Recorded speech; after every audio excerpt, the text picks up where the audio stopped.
बच्चों, मैं बाबू राकेश सिंह, अध्यापक महात्मा गांधी स्मारक इंटर कॉलेज हिंदी।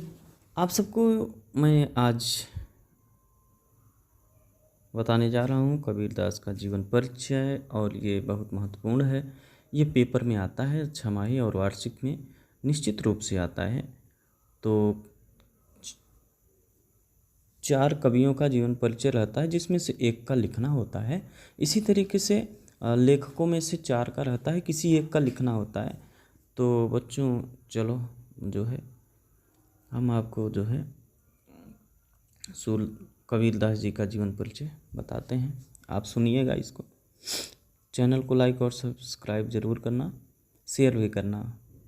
संत कबीरदास हिंदी साहित्य के भक्तिकाल के एक ऐसे कवि हैं, मात्र इकलौते ऐसे कवि हैं जो आजीवन समाज और लोगों के बीच व्याप्त आडंबरों पर कुठाराघात करते रहे। वह कर्म प्रधान समाज के पैरोकार थे और इसकी झलक उनकी रचनाओं में साफ झलकती है। लोक कल्याण हेतु ही मानो उनका समस्त जीवन था। कबीर को वास्तव में एक सच्चे विश्व प्रेमी का अनुभव था। कबीर की सबसे बड़ी विशेषता यह थी कि उनकी प्रतिभा में अबाध गति और अदम्य प्रखरता थी। समाज में कबीर को जागरण युग का अग्रदूत कहा जाता है। कबीरदास के जन्म के संबंध में अनेक किंवदंतियाँ हैं। कबीर पंथियों की मान्यता है कि कबीर का जन्म काशी में लहरतारा तालाब में उत्पन्न कमल के मनोहर पुष्प के ऊपर बालक के रूप में हुआ। कुछ लोगों का कहना है कि वे जन्म में से मुसलमान थे और युवावस्था में स्वामी रामानंद के प्रभाव से उन्हें हिंदू धर्म की बातें मालूम हुई। एक दिन एक पहर रात रहते ही कबीर पंचगंगा घाट की सीढ़ियों पर गिर पड़े। रामानंद जी गंगा स्नान करने के लिए सीढ़ियाँ उतर रहे थे कि तभी उनका पैर कबीर के शरीर पर पड़ गया। उनके मुख से तत्काल राम राम शब्द निकल पड़ा। उसी राम को कबीर ने दीक्षा मंत्र मान लिया और रामानंद जी को अपना गुरु स्वीकार कर लिया। कबीर के ही शब्दों में, हम काशी में प्रकट भय हैं रामानंद चिताए। कबीर पंथियों में इनके जन्म के विषय में यह पद्य प्रसिद्ध है कि 1455 साल गए, चंद्रवार एक ठाट ठये, जेठ सुदी बरसायत को पूर्णमासी, तिथि प्रगट भये, घन गरजे दामिनी दमके, बूंदे बरसे झर लाग गए, लहर तालाब में कमल खिले, तह कबीर भानु प्रगट भये। कबीर के जन्म स्थान के संबंध में 3 मत हैं। एक तो है मगहर, दूसरा काशी, तीसरा आजमगढ़ में बेलहरा गांव। मगहर के पक्ष में यह तर्क दिया जाता है कि कबीर ने अपनी रचना में वहाँ का उल्लेख किया है।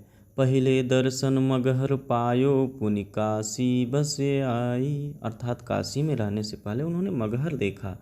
मगहर आजकल वाराणसी के निकट ही है और वहाँ कबीर का मकबरा भी है।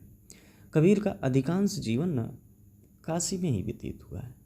वे काशी के जुलाहे के रूप में ही जाने जाते हैं। कई बार कबीर पंथियों का भी यही विश्वास है कि कबीर का जन्म काशी में हुआ, किंतु किसी प्रमाण के अभाव में निश्चयात्मकता अवश्य भंग होती है। बहुत से लोग आजमगढ़ जिले के बेलहरा गांव को कबीर साहब का जन्म स्थान मानते हैं। अच्छा, वे कहते हैं कि बेलहरा ही बदलते बदलते लहरतारा हो गया। फिर भी पता लगाने पर न तो बेलहरा गांव का ठीक पता चल पाता है और न ही मालूम हो पाता है कि बेलहरा का लहरतारा कैसे बन गया और वह आजमगढ़ जिले से काशी के पास कैसे आ गया। वैसे आजमगढ़ जिले में कबीर, उनके पंथ या अनुयायियों का कोई स्मारक नहीं है ना बच्चों। कबीर के माता पिता के विषय में भी एक राय निश्चित है। नीमा और नीलू की कोख से यह अनुपम ज्योति पैदा हुई थी। यह लहर तालाब के, जिसे लहरनामा कहते हैं, लहरनामा तालाब के समीप विधवा ब्राह्मणी की पाप संतान के रूप में आकर यह पतित पावन हुए थे। ठीक तरह से कहा नहीं जा सकता है। कई मत यह है कि नीमा और नीरू ने केवल इनका पालन पोषण ही किया था।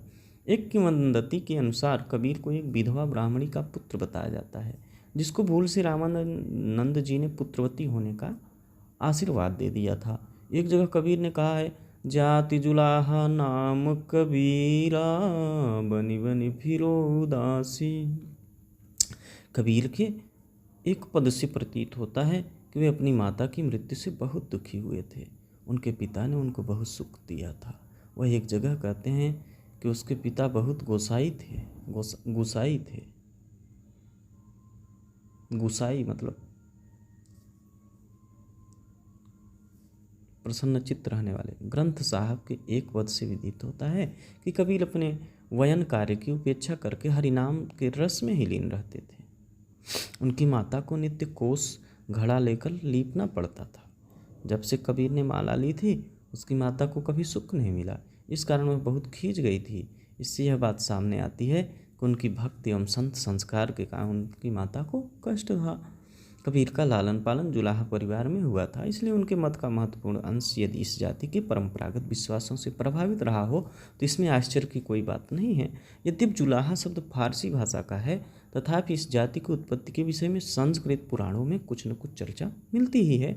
ब्रह्मवैवर्त पुराण के ब्रह्मखंड के 10वें अध्याय में बताया गया है कि म्लेच्छ से कुविंद कन्या में जोला या जुलाहा जाति की उत्पत्ति हुई है, अर्थात म्लेच्छ पिता और कुविंद माता से जो संतति हुई वही जुलाहा कहलाई।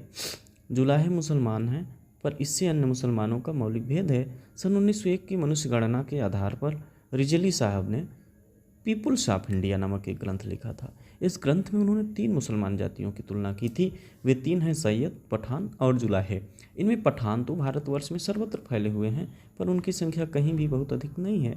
जान पड़ता है कि बाहर से आकर वे नाना स्थानों पर अपनी सुविधा के अनुसार बस गए, पर जुलाहे पंजाब, उत्तर प्रदेश, बिहार और बंगाल में ही पाए जाते हैं।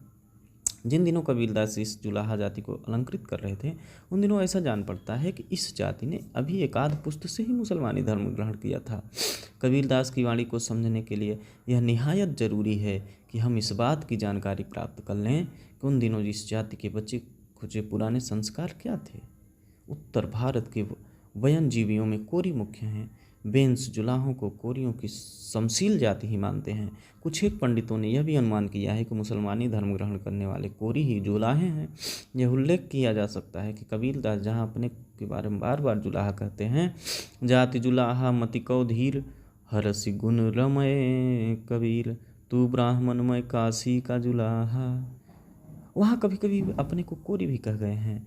ऐसा जान पड़ता है कि यद्यप कबीरदास के युग में जुलाहों ने मुसलमानी धर्म ग्रहण कर लिया था, पर साधारण जनता में तब भी कोरी नाम से परिचित थे। सबसे पहले लगने वाली बात यह है कि कबीर ने अपने को जुलाहा तो कई बार कहा है, पर मुसलमान एक बार भी नहीं कहा। वे बराबर अपने को नाम मुसलमान कहते रहे।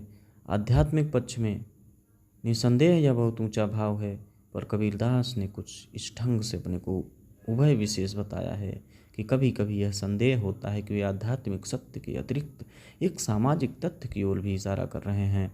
उन दिनों वयनजीवी, नाथ मतावलंबी, गृहस्थ योगियों की जाति सचमुच ही ना हिंदू ना मुसलमान थी। कबीरदास ने कम से कम एक पद में स्पष्ट रूप से स्वीकार किया है कि हिंदू और हैं, मुसलमान और हैं, और योगी और हैं, क्योंकि योगी या जोगी गोरख करता है, हिंदू राम राम उच्चारता है और मुसलमान खुदा खुदा कहा करता है। कबीर बड़े होने लगे। कबीर पढ़े लिखे नहीं थे, अपनी अवस्था बालकों से एकदम भिन्न रहते थे। कबीरदास की खेल में कोई रुचि नहीं थी। मदरसे भेजने लायक साधन पिता माता के पास नहीं थे। जिसे हर दिन भोजन के लिए ही चिंता रहती हो, उस पिता के मन में कबीर को पढ़ाने का विचार भी न उठा होगा। यही कारण है कि वे किताबी विद्या प्राप्त न कर सके। उन्होंने कहा भी है कि मसी कागज छुओ नहीं, कलम गह्यो नहीं हाथ। उन्होंने स्वयं ग्रंथ नहीं लिखे, मुंह से बोले और उनके शिष्यों ने लिख दिया। कबीर का विवाह वनखेड़ी वैरागी की पालिता कन्या लोई के साथ हुआ था। कबीर को कमाल और कमाली नाम की 2 संतान भी थीं। ग्रंथ साहब के एक श्लोक से भी विदित होता है कि कबीर का पुत्र कमाल उनके मत का विरोधी था। बूढ़ा वंश कबीर का उपजा पूत कमाल, हरि का सिमरन छोड़ के घर ले आया माल। कबीर की पुत्री कमाली का उल्लेख उनकी वाणियों में कहीं नहीं मिलता है। कहा जाता है कि कबीर के घर में रात दिन मूढ़ियों का जमघट रहने से बच्चों को रोटी तक मिलना कठिन हो गया था। इस कारण से कबीर की पत्नी झुंझला उठती थी। एक जगह कबीर उसको समझाते हैं, सुनी अंघली लोई बम पीर, इन मुड़ियन भजी शरण कबीर। जबकि कबीर को कबीर पंथ में बाल ब्रह्मचारी और वीराणी माना जाता है। इस पंथ के अनुसार कामात्य उसका शिष्य था और कमाली तथा लोई उनकी शिष्या। लोई शब्द का प्रयोग कबीर ने एक जगह कंबल के रूप में भी किया है। वस्तुतः कबीर की पत्नी और संतान दोनों थे। एक जगह लोई को पुकार कर कबीर कहते हैं, कहत कबीर सुनहु रे लोई, हरि बिन राखन हार न कोई। यह हो सकता है कि पहले लोई पत्नी होगी, बाद में कबीर ने इसे शिष्या बना लिया हो। उन्होंने स्पष्ट कहा है, नारी तो हम भी करी, पाया नहीं विचार, अजब जानी तब परिहरी, नारी महाविकार। कबीर ने सोचा कि गुरु किए बिना काम न नहीं बनेगा। उस समय काशी में रामानंद नाम के संत बड़े उच्च कोटि के महापुरुष माने जाते थे। कबीर ने उनको अपना गुरु बना लिया। कबीर ने काशी के पास मगहर में देह त्यागी। ऐसी मान्यता है कि मृत्यु के बाद उनके शव को लेकर विवाद उत्पन्न हो गया था। हिंदू कहते थे कि उनका अंतिम संस्कार हिंदू रीत से होना चाहिए और मुस्लिम कहते थे उनका अंतिम संस्कार हिंदू रीत से होना चाहिए। दोनों लड़ने लगे, है ना। जब विवाद के चलते जब उनके शव से पर से चादर हट गई, तब लोगों ने वहाँ फूलों का ढेर पड़ा देखा। बाद में वहाँ से आधे फूल हिंदुओं ने ले लिए और आधे मुसलमानों ने मुस्लिम रीत से और हिंदुओं ने हिंदू रीत से उन फूलों का अंतिम संस्कार किया। मगहर में कबीर की समाधि है। जन्म की भांति इनकी मृत्यु तिथि एवं घटना को लेकर भी मतभेद हैं, किंतु अधिकतर विद्वान उनकी मृत्यु संवत 1575 विक्रमी सन 1518 ईस्वी मानते हैं, लेकिन बाद के कुछ इतिहासकार उनकी मृत्यु 1448 को मानते हैं, है ना। लेकिन ऐसा नहीं है, इनकी मृत्यु जो है 1500 जो है 18 में ही हुई। इनका जन्म 1398 ईस्वी में हुआ, है ना। जन्म 1398 और जन्मभूमि लहरतारा ताल काशी, मृत्यु सन 1518 ईस्वी, मृत्यु स्थान मगहर उत्तर प्रदेश, माता पिता नीरू और नीमा, पत्नी लोई, इनके 2 संतानें थीं, एक कमाल पुत्र कमाली पुत्री। कर्मभूमि इनकी काशी थी बनारस। कर्मक्षेत्र समाज सुधारक कवि थे। प्रमुख रचनाएं साखी शबद और रामायणी। सामाजिक विषय पे लिखते थे। भाषा अवधि सधुक्कड़ी पंचमेल खिचड़ी। सामाजिक आर्थिक सब पर इन्होंने दोहा बनाए, सब पर इन्होंने पद लिखे। निरक्षर थे, नागरिकता भारतीय थी।